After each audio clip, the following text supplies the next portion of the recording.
الرحمن علم القرآن خلق الإنسان علمه البيان الشمس والقمر بحسبان والنجم والشجر يسجدان والسماء رفعها ووضع الميزان ألا تطغوا في الميزان وأقيموا الوزن بالقسط ولا تخسروا الميزان والأرض وضعها للأنام فيها فاكهة والنخل ذات الأكمام والحب ذو العصف والريحان فبأي آلاء ربكما تكذبان خلق الإنسان من صلصال كالفخار وخلق الجان من مارج من نار فبأي آلاء ربكما تكذبان رب المشرقين ورب المغربين فبأي آلاء ربكما تكذبان مرج البحرين يلتقيان بينهما برزخ لا يبغيان فبأي آلاء ربكما تكذبان يخرج منهما اللؤلؤ والمرجان فبأي آلاء ربكما تكذبان وله الجوار المنشآت في البحر كالأعلام فبأي آلاء ربكما تكذبان كل من عليها فان ويبقى وجه ربك ذو الجلال والإكرام فبأي آلاء ربكما تكذبان يسأله من في السماوات والأرض كل يوم هو في شأن فبأي آلاء ربكما تكذبان سنفرغ لكم أيها الثقلان فبأي آلاء ربكما تكذبان يا معشر الجن والإنس إن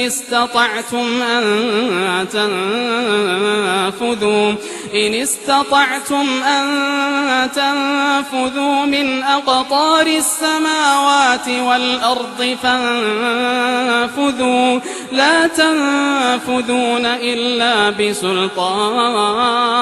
فبأي آلاء ربكما تكذبان يرسل عليكما شواظ من نار ونحاس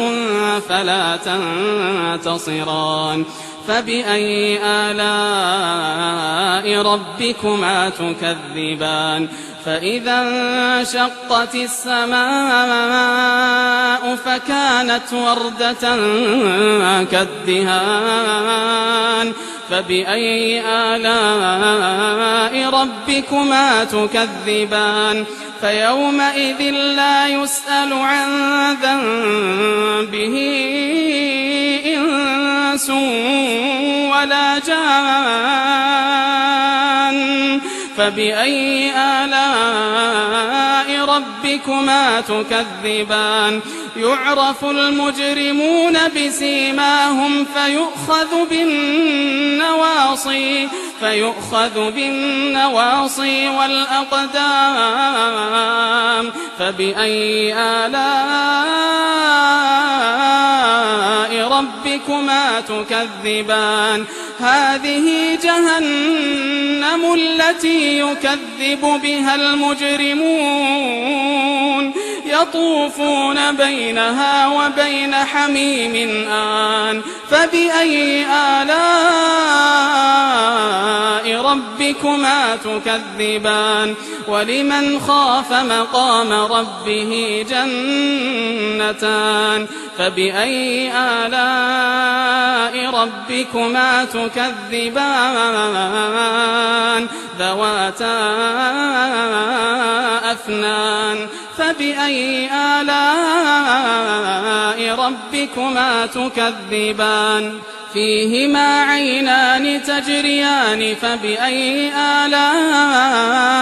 ربكما تكذبان فيهما من كل فاكهة زوجان فبأي آلاء ربكما تكذبان متكئين على فرش بطائنها من استبرق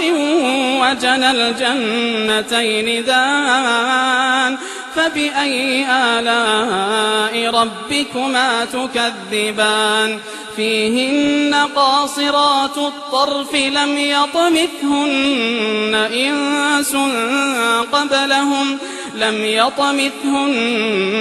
إنس قبلهم ولا جان فبأي آلاء ربكما تكذبان كأنهن الياقوت والمرجان فبأي آلاء ربكما تكذبان هل جزاء الإحسان إلا الإحسان فبأي آلاء ربكما تكذبان ومن دونهما جنتان فبأي آلاء ربكما تكذبان مدهامتان فبأي آلاء ربكما تكذبان فيهما عينان نضاختان فبأي آلاء ربكما تكذبان فيهما فاكهة ونخل ورمان فبأي آلاء ربكما تكذبان فيهن خيرات حسان فبأي آلاء ربكما تكذبان حور مقصورات في الخيام فبأي آلاء ربكما تكذبان لم يطمثهن إنس قبلهم ولا جان فبأي آلاء ربكما تكذبان متكئين على رفرف خضر وعبقري حسان فبأي آلاء ربكما تكذبان تبارك اسم ربك ذي الجلال والإكرام